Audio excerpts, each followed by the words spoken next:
Awesome. I love worshiping with you guys. Isn't it great? I love it. Well, if you have a Bible, I hope you do, either a paper one, there's some on the windowsills or on your phone. We're going to be in Matthew chapter 14 this morning, and we're going to do things a little bit differently today. We started this series on Matthew a year ago, almost, and we've been faithfully going through the entire account of Matthew's gospel, his account of Jesus' life, this biography of Jesus, and we've gone in order the whole way until today.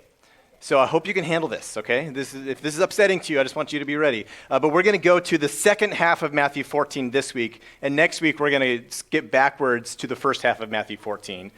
The reason for this is the first part of Matthew 14 is a really cool miracle, one that is told in all four Gospels of the feeding of the 5,000. Beautiful, cool story. But we wanted to do that one on our Thanksgiving service. So we're jumping ahead and going to move backwards a little bit. So we're going to be in Matthew, the end of 14 today. Next Sunday is our Thanksgiving service at 10. And if you've ever been a part of a Bear Creek Thanksgiving service, it's pretty sweet. We'll look at the scriptures, we'll worship together, we'll do what we do together, but we'll also have like a couple of microphones or opportunities for people to share some of the things they are thanking God for and praising God for and giving thanks for, and it's always just really cool. So it's our chance to give praise offerings to God of Thanksgiving, so that's this next Sunday, and we'll be going backwards in chapter 14 next week. So just so you know. This Sunday, we get to look at another really, really fun miracle, cool miracle of Jesus as we move through this gospel. And just to set the stage of where this takes place and what's going on in the life of Jesus and his disciples up to this point. A few chapters ago, Jesus had sent out his disciples on like a short-term mission trip. They came back. Jesus taught about the kingdom. And the adversity against Jesus and his people had been rising. More and more trouble, difficulty was coming. We find out in the beginning of this chapter that John the Baptist, who had been imprisoned, was now dead. His head had been removed from his body. And this was probably scary news for the disciples, heartbreaking news for the disciples. They kind of knew John was kind of on their team, and so there was the disappointment of that, and also just the physical exhaustion of ministry and what these guys were doing nonstop. And so I asked Lexi Wolf to come up. She's going to read from us Matthew 14, 22 through 36. So if you got a Bible, I hope you do. Follow along as she reads, and then we'll talk about this great story. Matthew 14:22. Immediately he made the disciples get into the boat and go before him to the other side, while he dismissed the crowds. And after he had dismissed the crowds, he went up the mountain by himself to pray. When evening came, he was there alone, but the boat by this time was a long way from the land, beaten by the waves, for the wind was against them. And in the fourth watch of the night he came to them walking on the sea. But when the disciples saw him walking on the sea, they were terrified and said, "It's a ghost," and they cried out for fear. But immediately Jesus spoke to them, saying, "Take heart, it is I, do not be afraid." And Peter answered him, "Lord, if it is you, command me to come to you on the water." He said, "Come." So Peter got out of the boat and walked on the water and came to Jesus. But when he saw the wind, he was afraid and began to sink. He cried out, "Lord, save me." Jesus immediately reached out his hand and took hold of him, saying to him, "O you of little faith, why did you doubt?" And when he got into the boat, the wind ceased. And those in the boat worshipped him, saying, "Truly you are the Son of God." And when they had crossed over, they came to the land of Gennesaret. And when the men of that place recognized him, they sent around to all regions and brought to him all who were sick, and implored him that they may only touch the fringe of his garment. And many as touched it were made well. Awesome. Thank you very much, Lexi. Isn't that a fun story? I mean, that's just a cool one, right? Like that one is just really cool. And I have early memories of growing up in church in flannel graph Sunday school of Jesus and Peter on the water, and then And then when Peter saw the waves, his flannel graph piece sunk a little bit. And you guys been there, maybe? Or was there a Veggie Tales on this? There must have been, right? But there's no wonder. It's a cool, fun story. And this takes place on the Sea of Galilee, which is a lake in the northern part of the lake where Jesus had his home base, where most of his ministry was done. It was about 7.5 miles long, this lake, 5.5 miles wide. And after a lot of ministry, Jesus sends his disciples to the other side, and then he goes by himself to pray. Isn't it interesting how often Jesus gets away to pray? Does this tell us something about the importance of prayer? Probably, yes. In fact, one of my Bibles, one time when I read through it, I put a star in the margin every time it says that Jesus went by himself to pray. If you do that, there's stars all over the Gospels because Jesus made this a regular habit. But in this lake where Jesus had his home base, it was actually below sea level, the Sea of Galilee is, or the Lake of Galilee. And to the west of it, you have the Mediterranean Sea. To the east, you have the Golan Heights and hills that are like 2,600 feet tall, pretty tall. So you have warm air from the Arabian desert coming in and cooler air from the Mediterranean, and caused just a lot of interesting weather systems on this lake. A group of us went across this lake in a boat, and it was stormy when we were there. There was big waves and big water. It was pretty amazing. But this is just, like I said, a really fun miracle, and I so wish I could see it. I mean, when you think about the really cool, fascinating miracles of Jesus, any one of them would have been amazing to see. But this one, I have so many questions about. Like, was he like ice skating, kind of, And like when waves came, did he rise up with the waves? Like, was he gliding? What was this like? It's just such a fun story. And it's also really unique from the rest of the miracles in Matthew. Up to this point in time, most of the miracles of Jesus have been of a different nature. Like, we talked about this a long time ago when Jesus, we covered a lot of his healing miracles, that when sin entered the world, it was an undoing of creation. And Jesus' ministry in most of his healings and resurrections and opening the eyes of the blind and healing the lame were undoing the undone of sin. You know what I'm saying? Like, he would undo the effects of the fall. He would fix something that was broken, and it was a sign of who he was as the Messiah. In this case, it's not really that. It's just a really amazing suspension of the natural order that Jesus does, and it almost feels like a miracle of convenience.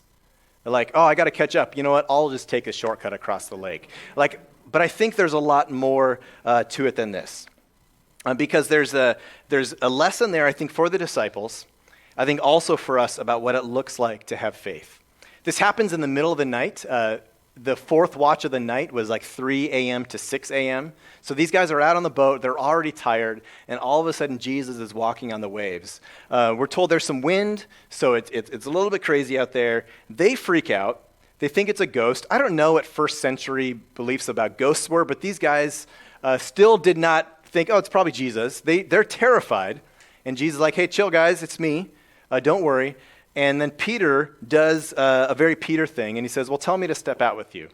I love the Apostle Peter. He's a total ready, fire, aim guy. Anyone else like that? Right? Like he's just impulsive, and he just goes for it, and he does that here. And he learns a great lesson, and I think we do also. And Jesus invites Peter to join him walking on the lake. And he did it. And he did it for a little while. We don't know how long it was before he started sinking, when he takes his eyes off Jesus and is overwhelmed by his circumstances. But he actually walked on the water toward Jesus. So cool, right? So cool. I wonder how many guys in the boat were like, oh, man, I wish it was me that had done that. We don't know about that. But Jesus invites Peter to step out of the boat in faith. To have faith that has legs, faith that matters, faith that moves, faith that does something, faith that takes a risk and some obedience. And so we're going to talk this morning about that kind of faith that God calls us to have, because faith is critical and is a core part of what it means to be God's people. So we're going to talk about three things from the story about faith. The first is we're going to talk about the rationality of faith. And like we said, faith is a key element to being a person of God, to being a believer in Jesus, to being someone who knows and follows him. And in this case, like other miracles, what they are, they're often about a suspension of the natural order, where God intervenes and he changes things. If you went out to Cottage Lake or to Lake Washington and you stepped on the water, what would happen to you? You would sink because of how water displacement works and cohesion and all sorts of sciencey stuff, right? Unless it's really, really, really cold, you're going in the water, you know? But in this case, we have both Jesus and Peter able to defy the laws of gravity to walk on the water. God intervened. He enabled something different to happen. And the disciples know that you can't walk on water, so they assume it's a ghost at this point. And there are things about Jesus and about the gospel and about the God we worship that are really difficult for us to wrap our minds around sometimes, aren't there? Aren't there elements of our faith that's just hard to understand sometimes? For example, even the core doctrine of the incarnation, that Jesus is God putting on flesh, that he's fully God, fully human. This is a paradox. They seem like opposites, but yet both are true. And things like the Trinity, being saved by grace through faith, God being just and merciful. There's a lot we just don't understand. And some of that we have to take on faith about who God is. The author of Hebrews tells us that without faith, it is impossible to please God. That in order to be a person of God, we need to be a person of faith. He also defines faith. He says, now faith is confidence in what we hope for and assurance of what we do not see. And faith is the language and the medium for the Christian faith. It's where we live, it's where we exist, it's how we engage God. And not only because we have to believe that there is an all-powerful being that spoke everything into existence, and believe that that's true, but we have to believe that God has revealed himself to us, invites us to follow him, and calls us to live a different kind of life. That's pretty radical. It takes a lot of faith. And sometimes it doesn't make sense all the time. And Peter, he grew up as a fisherman. He grew up on the Sea of Galilee. One of the things his parents probably told him early on, hey, Peter, when we're out on the boat, don't get out.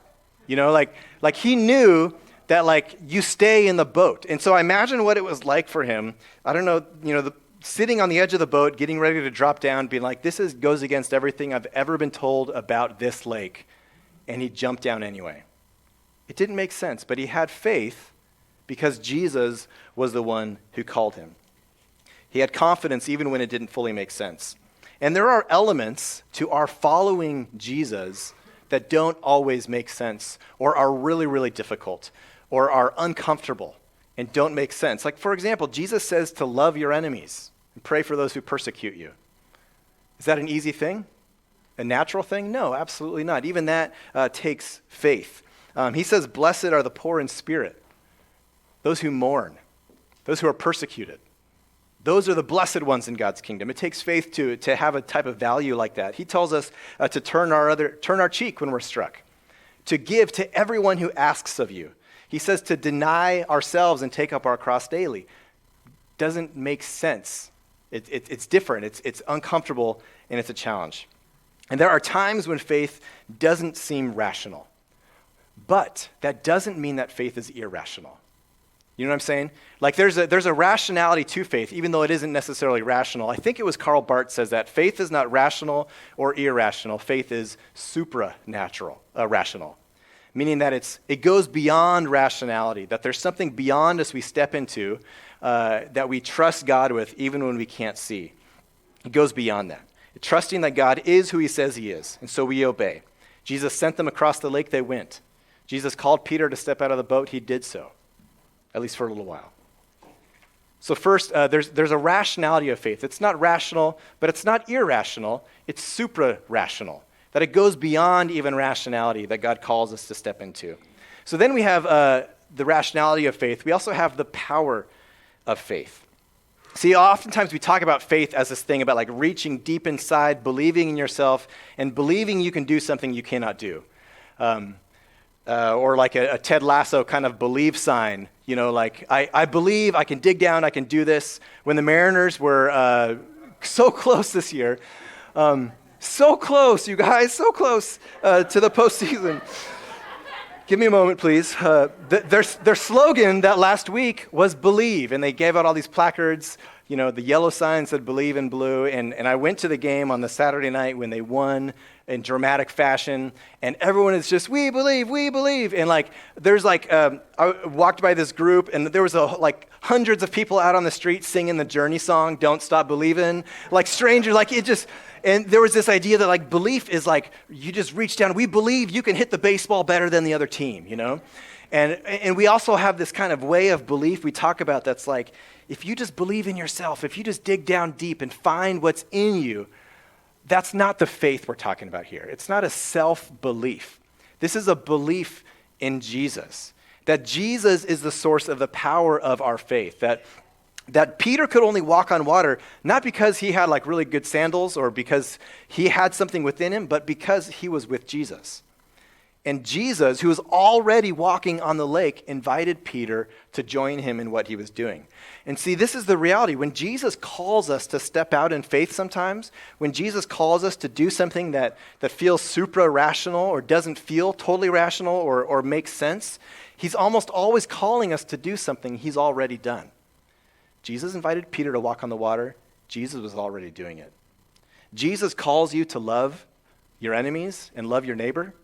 Jesus has already loved greater than you ever could, right? Jesus is calling you to be generous and to give of yourself and who you are. Jesus has already been the most generous human that's ever lived. He's calling you to sacrifice. Well, come on. He's done that. Jesus calls you to forgive. He's done that. Jesus maybe calls us to die. He's done that. Right? Jesus invites us and calls us to embrace a faith to join him in what he's already doing. And the power to obey and the power to respond doesn't come from ourselves, it comes from Jesus. And so the power for Peter was his connection to Jesus. It was all about Jesus right there. And what we see in this story is as soon as Peter takes his eyes off Jesus and sees the wind, what happens to him? He goes, it's like a rock, right? He goes underwater and he prays this beautiful prayer and he says, Lord, save me. And Jesus rescues him. But as soon as his eyes were off of Jesus, that's when the problem comes. You see, Jesus is our foundation. He's our rock. He's the one that sustains us and enables us to have faith. And we live in a world with a lot of waves and wind, don't we? A lot of things that can distract from us, can take our eyes off of Jesus, that can make us despair or afraid or find comfort in something else. And it can make it so our eyes come off of Jesus. A few weeks ago, we looked at the parable of the sower, and Jesus talked about the seed that fell among the thorns. And the thorns were that choked the word that comes from God and keeps it from growing because those who hear that and have thorns in their lives are too worried about comfort and wealth and the worries of life, and that it gets choked out of them. And sometimes we can begin to lose faith in Jesus because we see so much around us that causes us to be like, whoa, what's going on? This is scary. I'm not supposed to be standing on the water, and then all of a sudden we sink. Things can shake our faith at times, can't they? There are things that make it more difficult. And I don't blame Peter. I mean, he's walking on water, and there's wind and waves for him to suddenly be afraid and notice those things. Yet Jesus calls us to be focused only on him. And there are a lot of different reasons our faith can be shaken. A lot of different reasons we could turn and be like, you know what, no thank you, I'm not interested in this, or I'm not there. Lately, it seems like I'm talking with a lot of people that have a background of faith and a foundation of faith, and it's really shaken by what they're seeing in other Christians, to be honest with you.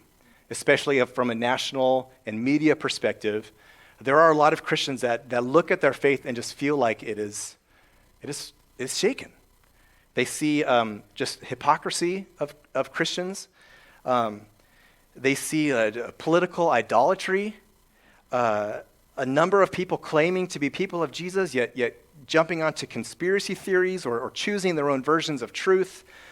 We hear stories about abuse that happens in churches and cover-ups of that, stories of misogyny and racism, and a lot of people are like, what is going on with the faith that I grew up with? And they feel disillusioned and frustrated, and they don't know what to do. And it's not because they just want to run from God. They're genuinely struggling. People that are hurting.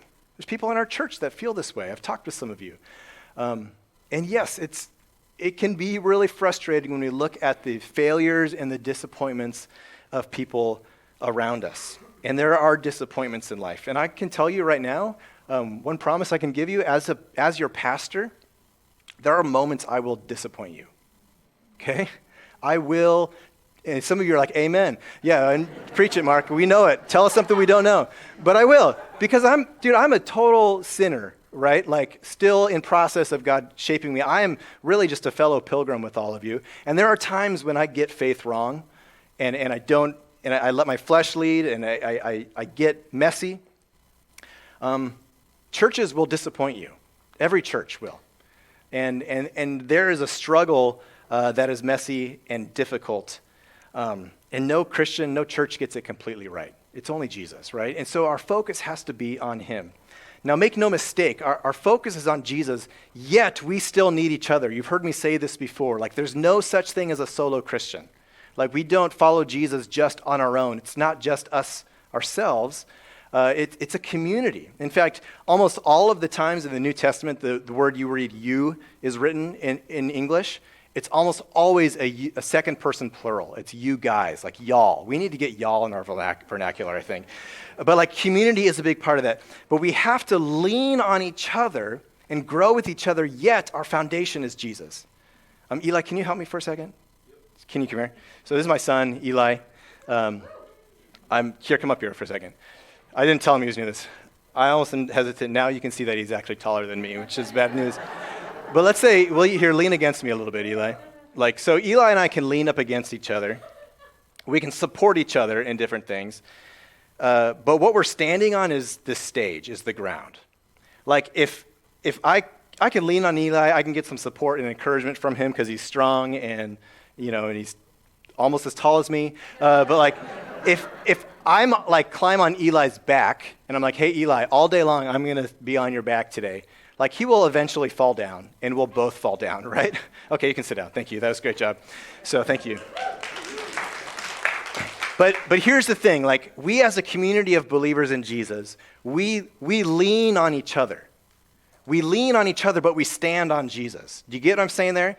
And there are moments when our leaning will falter, where around us we need to support each other and pick each other up and have enough faith for one another, yet the foundation has to be Jesus. If the foundation is a relationship or a community or a group of people, you will be disappointed.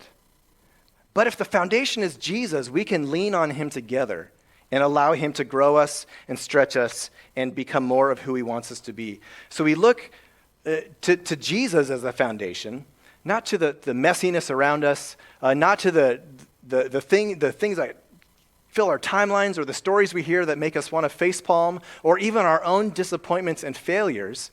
Instead, we look to Jesus because he is awesome. And then together we're committed to growing with him.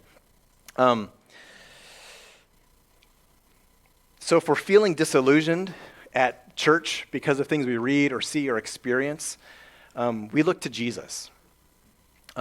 Philip Yancey said in a book I just read by him, his memoir, he says, an idea cannot be responsible for those who claim to believe it.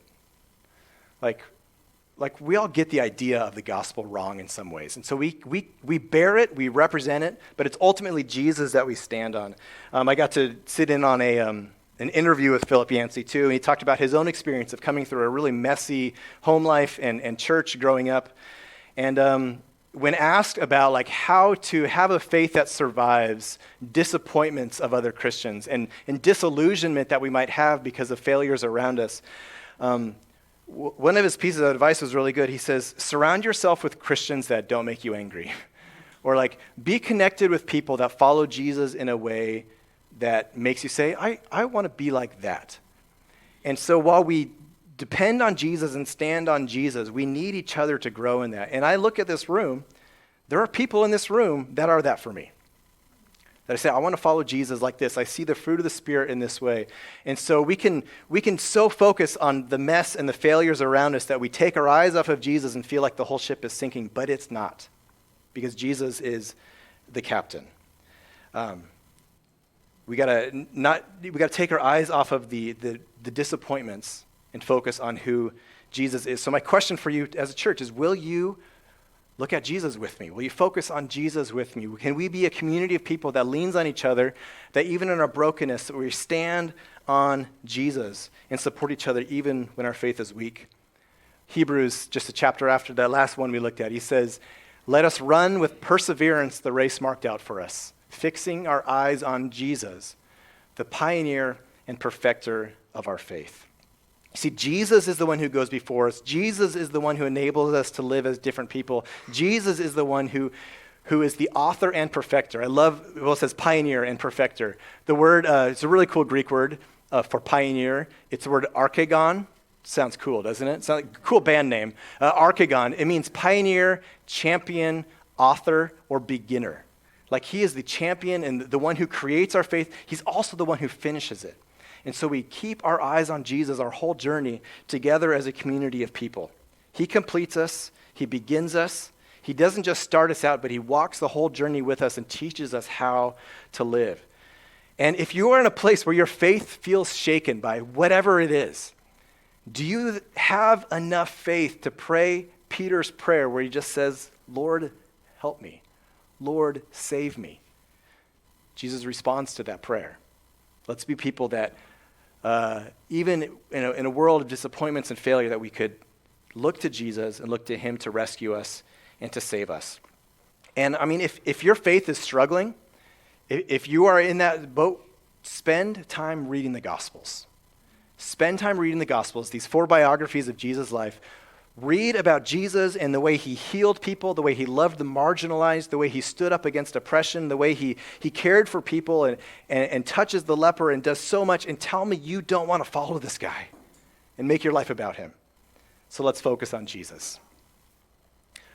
So that's the power of faith. It is Jesus is the power of our faith. And finally, the results of our faith. Question, is this a story of Peter's success or his failure?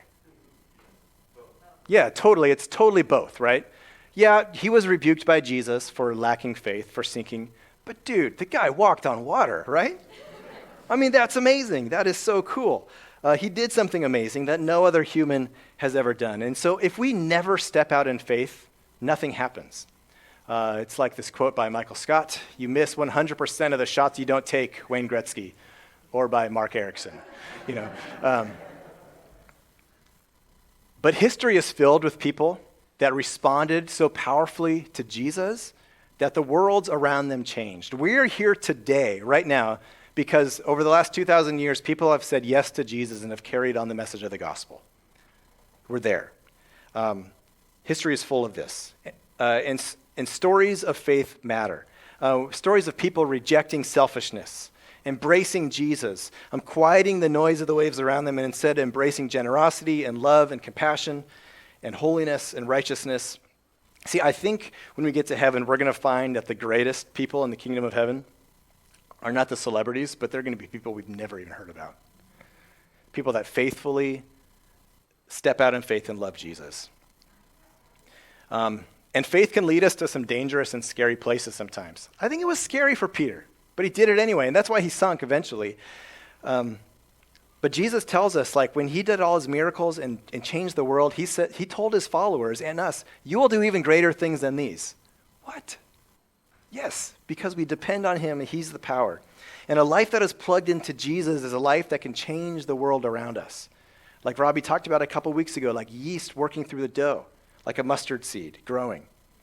Jesus says, I'm the vine, you are the branches. If someone abides in me, they will bear much fruit. Apart from me, you can do nothing. And even more exciting and even greater than walking on water is a life lived in obedience to Jesus, full of faith. I totally believe that. Being a part of this kingdom that he has established, responding to his invitation with the faith that has legs. Don't you want to, at the end of your story, to stand before God and hear him say to you, well done, good and faithful servant? Can you think of anything greater than that? By living such faith-filled lives that we hear that from God. So my question for you as we wrap up is this: what does it mean for you to respond in faith? What does it mean for you to take the next right step of faith in obedience to Jesus?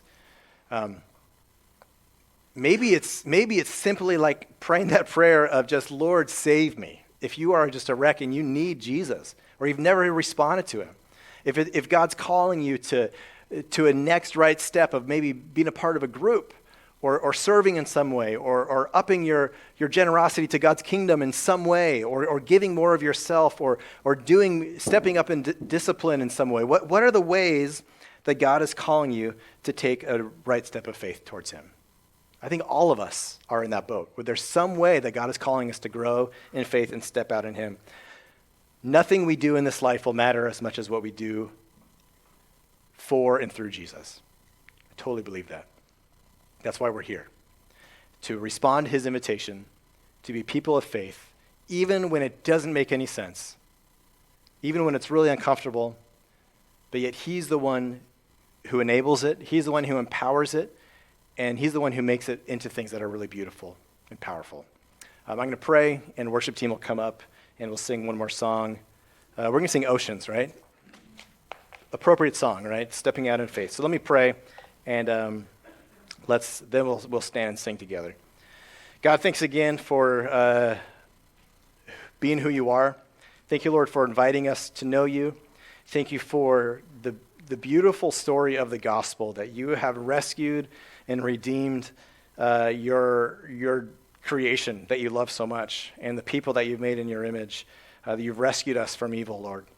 And God, I pray that you would nurture our faith, Lord. If our faith is in a place where we're feeling strong and bold, Lord, I pray that you would help us to represent you well and obey you well. Lord, if our faith is so weak, Lord, and hanging on by a thread, Lord, I pray that you help us to cry out, save me, Lord, save me, Jesus. We know you're capable. We know that you've done enough. So, Lord, help us to be the type of people that don't stay on the shore, that don't stay in the boat, but step out in faith, even when it's confusing and difficult. And Lord, fix our eyes on you, Lord. I pray that you would protect us from being distracted by the things that would pull us away from you. God, you are awesome. You are beautiful. You are so good. And we just long to be people that live in line with you. In Jesus' name, amen.